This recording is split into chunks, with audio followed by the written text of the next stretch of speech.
大家好，我是唐浩，今天都好吗？那今天是美国的感恩节，我们诚挚的感谢每一位支持我们的朋友谢谢你们的观看，也谢谢你们的留言。那我们也会继续努力做出更多更好的节目。那最近呢，中共不但对日本是打得火热，还对台湾不断的升级里应外合的统战。像某党的党主席跟前主席不断的说要见习近平，两岸呢要回到一中，甚至呢还说2028年不一定有和平选举等等。那言外之意呢，就是在贩卖战争恐惧，想要借此来恐吓台湾人民，要支持在野党去跟中共和谈，让两岸达成和平和解，也就是中共的和平统一。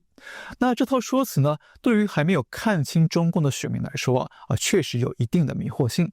而且呢，还有立委提议说要修改国籍法，让中国大陆的配偶可以不必放弃中华人民共和国的国籍，就可以在台湾参选公职人员，等于是为中共派人到台湾出任公职，介入台湾的政府运作来铺路。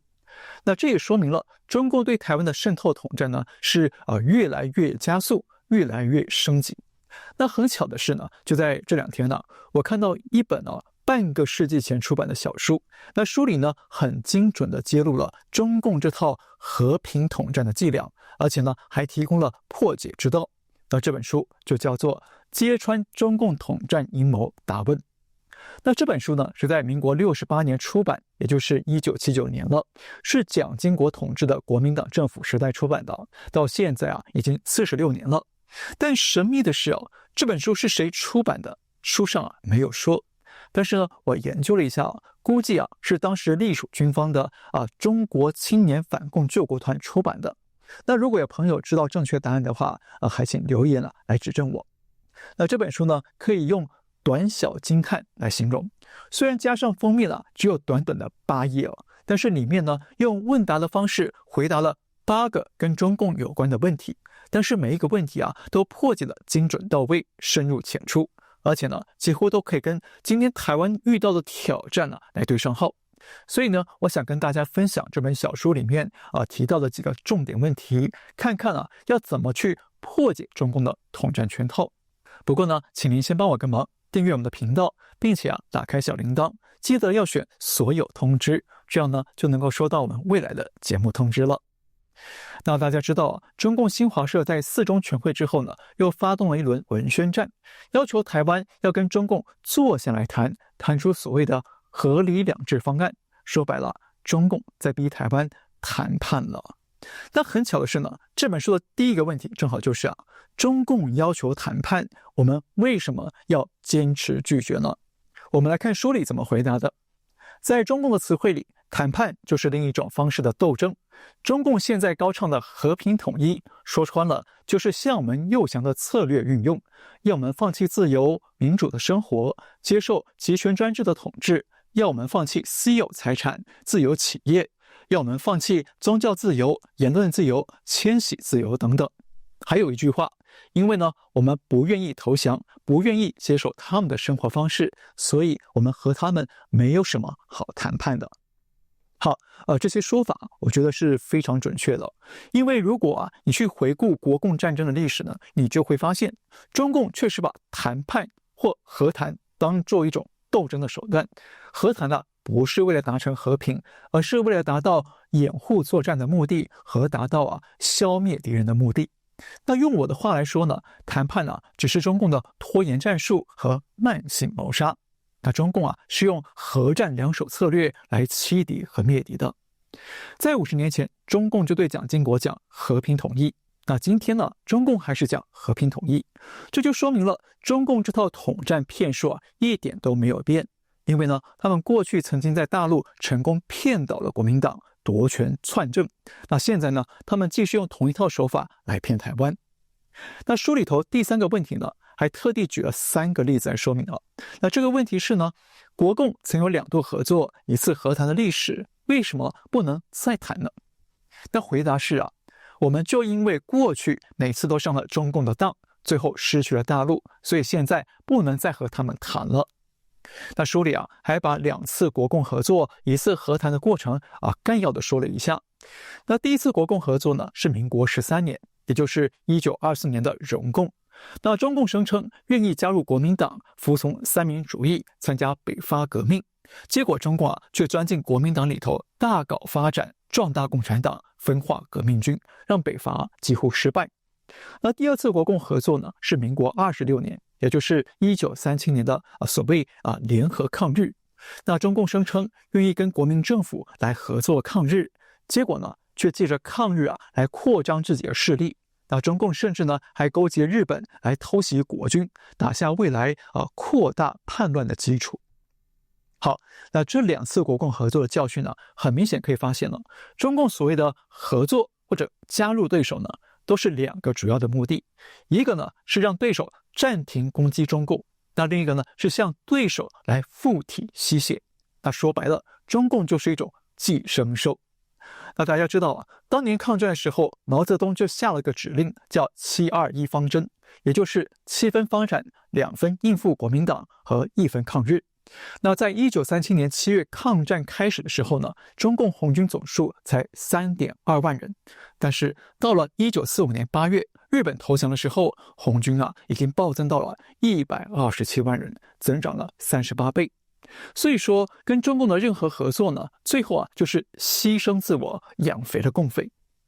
那至于1945年的国共和谈呢，中共的策略是边打边谈，一边呢用谈判的方式来阻挡蒋介石继续打中共，但同时呢，中共却在全国各地扩张势力，不但阻止国军到华北和东北地区来受降，还趁机占据了200座城市，最后夺取了中国政权。所以书里有句话说我们有了这些经验，知道和谈就是解除自己的武装，向他们投降，所以再不能和中共谈判了。请注意这是1979年的书他说的和谈呢，怎么刚好就在2025年的台湾发生呢？那现在国民党和共产党似乎在搞第3次的国共合作，那两边呢都在鼓吹和平统一，要协商谈判，要签和平协议等等。那如果真的这样做了，那台湾的结果会怎么样呢？这本书和当年的国民党政府已经做出了预言。好，我们休息片刻，带您来看一段精彩的视频。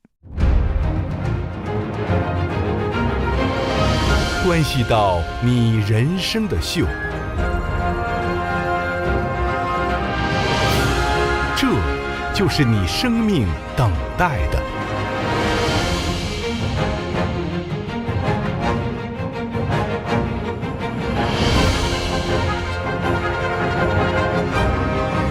神韵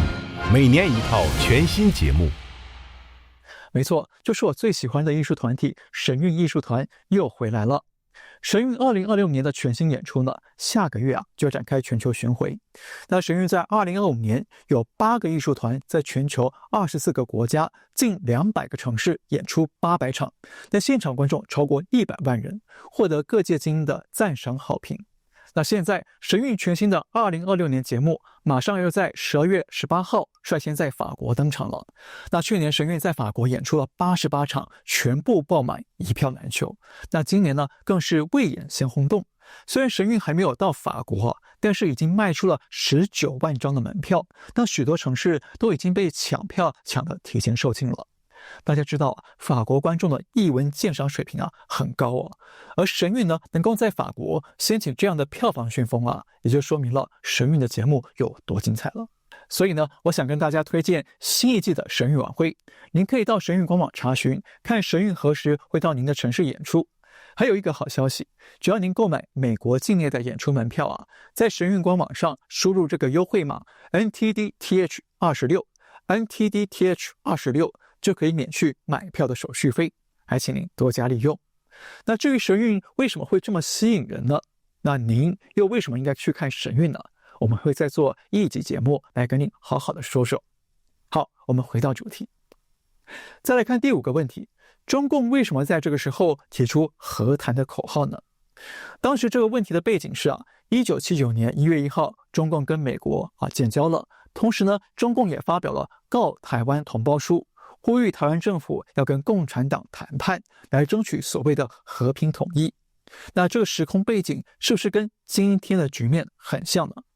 中共啊天天喊和平统一，和平统一，说这样呢台湾会有7个更好。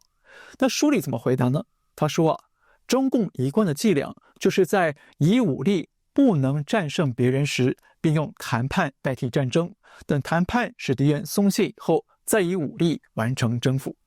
最重要的是这一句啊，所以在共党的术语里称之为谈判斗争，将谈判视为战争手段之一。那书里还明确指出了，中共的所谓和谈呢，目的是要分化我们，瓦解我们的战斗意志。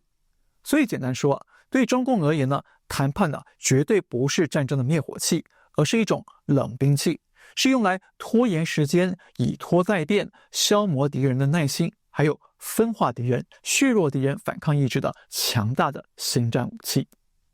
再来看第7个问题，中共现在也不讲解放台湾、血洗台湾，而讲回归祖国、完成统一，是不是他们已经放弃使用武力呢？这个问题啊，我想大家听了都会笑出来啊，都知道答案是啥了。那我们看书里怎么说的？他说，共产党就善于在名词上玩魔术，我们千万不能上当。而且呢，解放台湾已定入了中共的宪法，目标已定。那目前中共不讲解放台湾这些词呢，是由于中共对使用武力没有必胜的把握，且在其国际处境上有所顾忌，所以用回归、统一等词汇，企图掩盖世人耳目。正如在毒药上面加上一层糖衣，让人吞的时候不觉得痛苦，等到吞下以后则无法挽回，后悔不及。怎么样？这段话是不是说得很精准、很到位呢？是不是完全捅破了中共现在所谓的祖国和平统一的骗局呢？要骗台湾人吞下那颗糖衣毒药呢？那中共会对台湾动武吗？书里说当时邓小平讲，我们不能把自己的手捆绑起来。那这是不是跟现在习近平讲的不承诺放弃武统是一模一样呢？所以说，我们通过半个世纪前跟今天的对比呢，就可以发现，中共确实是想对台湾动武，只是呢能力还不足，怕打败仗，所以只能够先喊和平统一、两岸谈判。但是这些口号都是另一种战争武器。那目的是什么呢？第一，要迷惑台湾，要松懈台湾人民抵抗中共的意志；第二，要分化台湾，要制造台湾内部的统独对立、撕裂社会、互不信任，让台湾的政治、经济跟国防力量在内部冲突里不断的消耗、削弱，从而提高中共的武统胜算。第三，要拐骗台湾，要欺诈台湾那些利欲熏心的政客，看能不能够诱骗他们签署两岸和平协议，这样呢就能够不费一兵一卒的把台湾的政权给骗到手里。毕竟中共的政治算盘打得很精打台湾不如买台湾，那买台湾呢又不如骗台湾。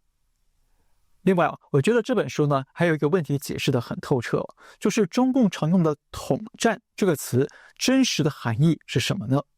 书里说统战就是统一战线的简称，